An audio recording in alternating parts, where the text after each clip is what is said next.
ಶೀಘ್ರದಲ್ಲೇ ಬೆಂಗಳೂರು ವಿಭಜನೆ ಗ್ಯಾರಂಟಿನ ಹಾಗಾದರೆ ಬೃಹತ್ ಬೆಂಗಳೂರು ಮಹಾನಗರ ಪಾಲಿಕೆಯಲ್ಲಿ ವಿಭಜನೆಯ ಅಸ್ತ್ರ ಬಿಬಿಎಂಪಿ ವಿಭಜನೆ ಪ್ರಯೋಗಕ್ಕೆ ಸರ್ಕಾರ ಈಗ ಮುಂದಾಗ್ತಾ ಇದೆ.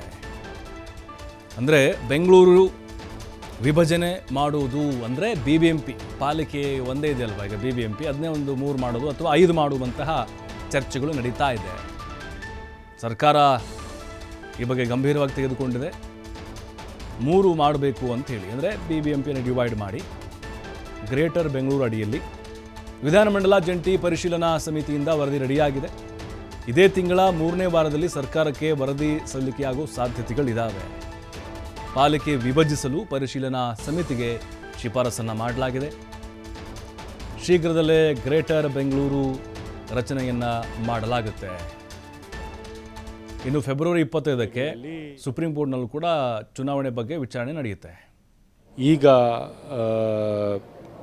ಮಧ್ಯಾಹ್ನದ ನಂತರ ವೆಸ್ಟ್ ವಲಯದಲ್ಲೂ ಕೂಡ ಈಗ ಜನಾಭಿಪ್ರಾಯ ಸಂಗ್ರಹ ಮಾಡ್ತೀವಿ.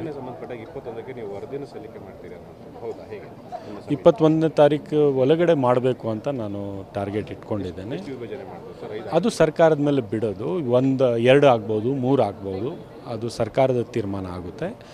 ಮಾಡೋಕ್ಕೆ ಅವಕಾಶ ಇರ್ತಕ್ಕಂಥ ಕಾನೂನು ಕೊಡ್ತಕ್ಕಂಥದ್ದು ನಮ್ಮ ಪರಿಮಿತಿಯಲ್ಲಿ ಇರ್ತಕ್ಕಂಥದ್ದು ಅಷ್ಟೇ.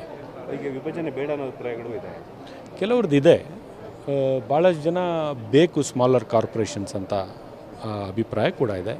ಕೆಲವ್ರಿಗೆ ಬೇಡ ಅಂತಲೂ ಕೂಡ ಇದೆ. ಅದೆಲ್ಲ ಸಂಗ್ರಹಿಸಿ ಪರಿಶೀಲಿಸಿ ನಾವು ನಮ್ಮ ವರದಿಯನ್ನು ಕೊಡ್ತೇವೆ. BS ಪಾಟೀಲ್ ಸಮಿತಿಯನ್ನು ಶಿಫಾರಸು ಮಾಡಿದೆ, ಅದನ್ನೇ ನೀವು ಅಂಗೀಕರಿಸ್ತೀರಾ ಅಥವಾ ಅದನ್ನೇ? ಇಲ್ಲ, ಅದರಲ್ಲೂ ಕೂಡ ಭಾಳಷ್ಟು ಬದಲಾವಣೆ ಆಗಿದೆ.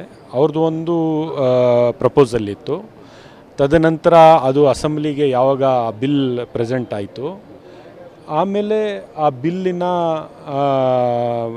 ಸ್ವರೂಪ ಚೇಂಜ್ ಆಗಬೇಕು ಅಂತ ಬೇರೆ ಬೇರೆ ಪಕ್ಷದ ಶಾಸಕರು ಹೇಳಿದಾಗ ಒಂದು ಸದನ ಸಮಿತಿ ರಚನೆ ಆಗಿದೆ.